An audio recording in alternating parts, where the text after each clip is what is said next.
Tudo bem, galerinha? É o seguinte, o tema do vídeo de hoje é o sentimento de incompreensão que me acomete todas as vezes que eu, por alguma razão aleatória, acabo vendo no feed aí das minhas diferentes redes sociais referências aí aos times Santos e São Paulo como se eles fossem grandes, né? E assim, o argumento usado pelas pessoas que dizem que Santos e São Paulo são times grandes, o que eu vou provar para vocês que é falso, é que eles ganharam muitas Libertadores e mundiais interclubes, tá certo?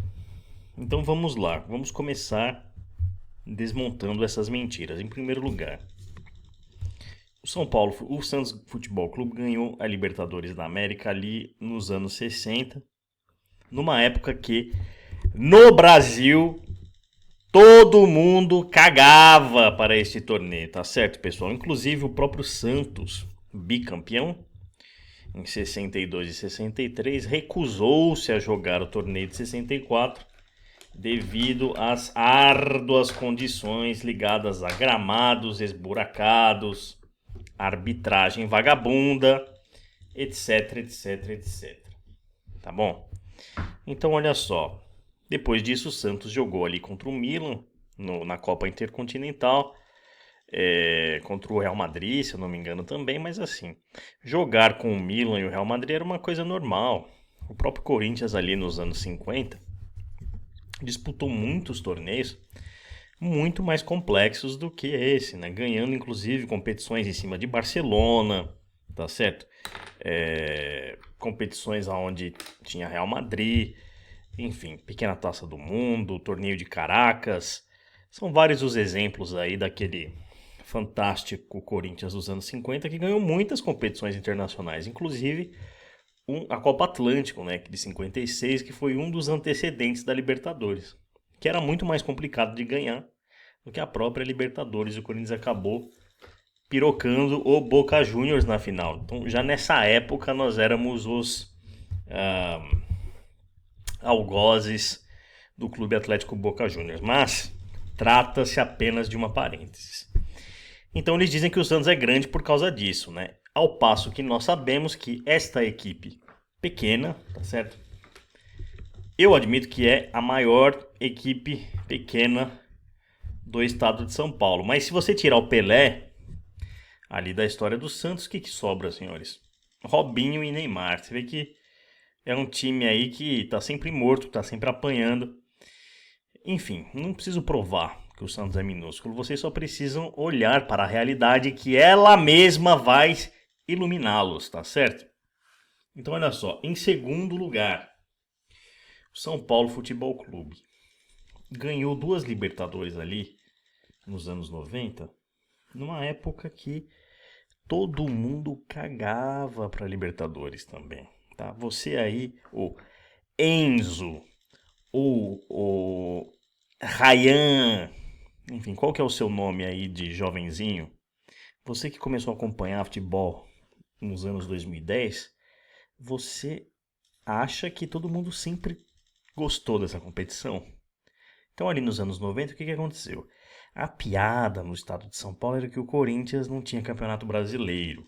Então, o Corinthians ganhou em 1990 o campeonato brasileiro em cima do São Paulo, no Panetone, tá certo? Então a piada tinha acabado, tá? Aí a Libertadores da América, cuja competição era desprezada, assim, tá certo? O Grêmio tinha ganhado lá antes, mas é assim, o Grêmio ganhando a Libertadores ali nos anos 80 era igual o Atlético Paranaense ganhando a Sul-Americana. É o único torneio que eles podiam ganhar. Porque Campeonato Brasileiro que é bom, os caras não iam ganhar, não é? Não tem standing para jogar contra os times grandes do Brasil, tá? O que não é o caso do Grêmio também. Então olha só, aí o São Paulo começou a valorizar a Libertadores a partir de 92, porque era o torneio que o Corinthians não tinha também, né? Então é isso, a competição jogada contra grandíssimas equipes como Cobreloa, Emelec, tá certo? Então olha só, esses times aí como Cobreloa, LDU, Emelec, tá certo? Na visão dos São Paulinos, é uma competição mais complicada do que uma envolvendo Flamengo, Palmeiras, tá certo? Corinthians, enfim. Então começaram a valorizar essa porra. E assim, a veiculação desta propaganda tornou-se tal que aí, em meados dos anos 90, a coisa acabou mesmo se tornando uma obsessão. Mas olha só, na época que o São Paulo ganhou, todo mundo cagava. Inclusive o Tele, na Libertadores de 92, queria poupar jogadores ali para jogar o Paulistão. Olha só que coisa, pessoal.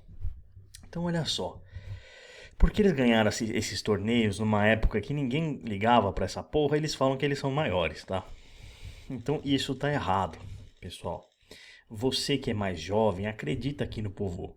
Acredita no que o papai tá falando, porque o papai aqui já é relativamente velho e o papai estudou a história, tá certo? Eu, como ao contrário de muitos idiotas que circulam por aí, eu não projeto sobre o passado os valores do presente. Tá certo? Cada época tem o seu próprio esquema, os seus próprios esquemas e hierarquias de valores sobre os quais eu não adultero.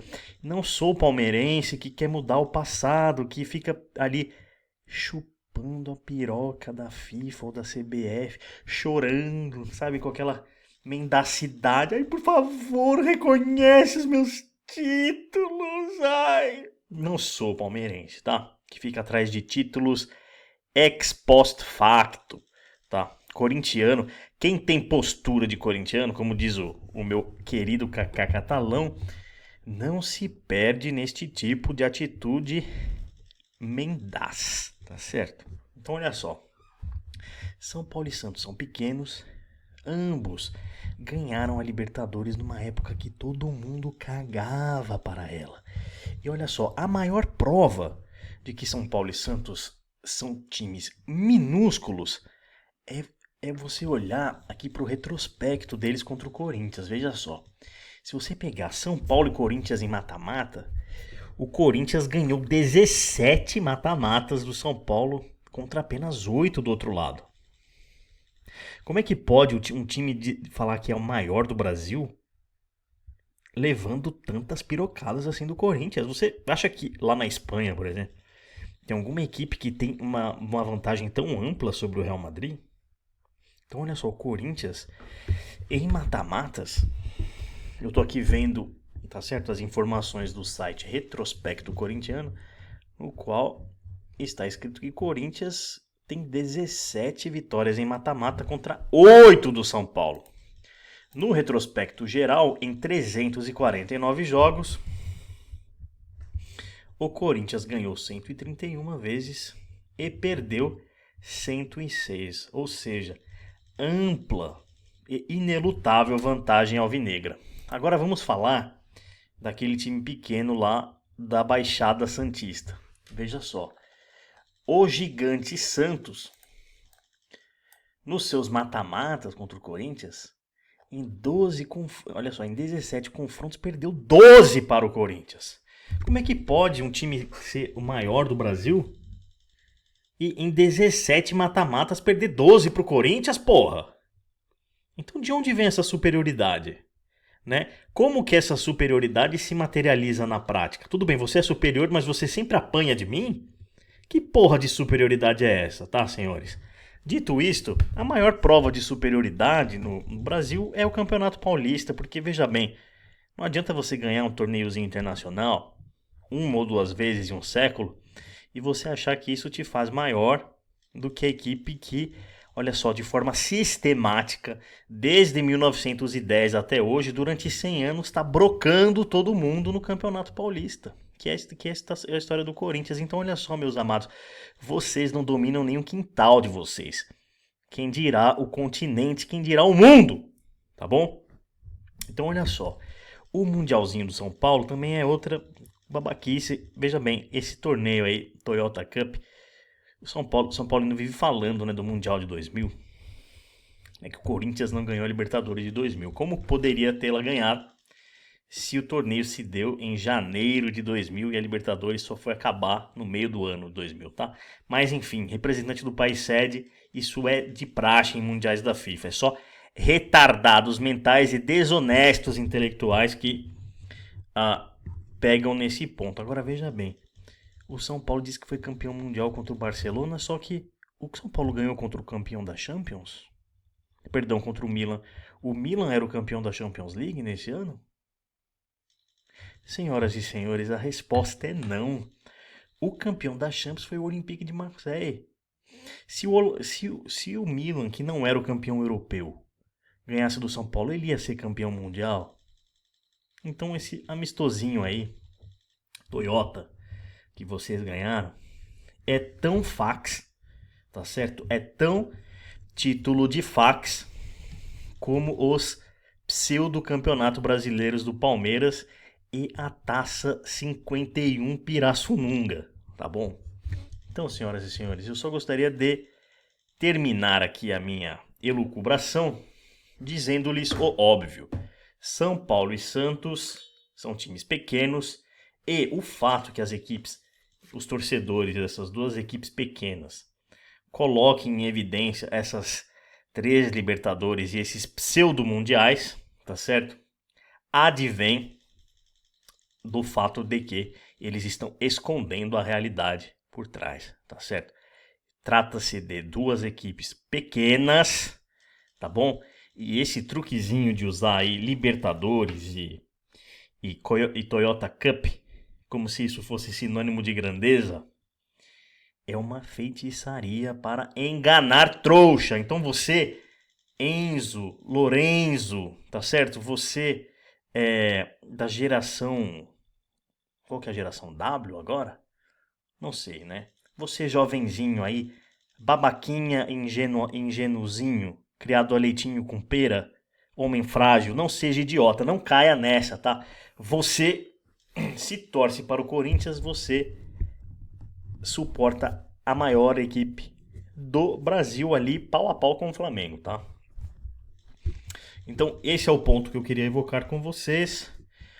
E aí, para finalizar, só comentando aqui uma notícia compartilhada pelo meu webmaster, que é a seguinte: senhoras e senhores, Corinthians resolve pendências e avança por empréstimo do zagueiro Félix Torres ao Inter. Olha só, o zagueiro Félix Torres está muito próximo de ser reforço do Internacional para a temporada 2026. Nas últimas horas, a diretoria do Corinthians destravou a negociação com os colorados e avançou para um desfecho positivo. O Timão emprestará o defensor equatoriano até o final deste ano com opção de compra, com valor já fixado no contrato. Os salários serão divididos entre os clubes. A negociação está bem encaminhada, porém ainda não foi concluída por causa de detalhes burocráticos. Não foi concluída ainda. Contratado pelo Corinthians no início da temporada 2004, Félix Torres não se firmou, papapá. Sim, todos sabemos que não está fechado, né? Inter, contrate o Félix Torres, tá? É um excelente zagueiro, titular aí da seleção equatoriana, vai ser um excelente negócio, tá certo? Então, por favor, olha só, estou preocupado, hein? Estou preocupado com essa contratação do Internacional, agora com o Félix Torres no elenco, tá certo? Internacional, baldaço, ó... Vocês vão ganhar tudo. É perigoso, hein? Será que a gente deveria vender o Félix Torres? O que você acha? Fala aí pra mim no comentário, tá bom, pessoal? Um abraço para vocês. Tchau, tchau.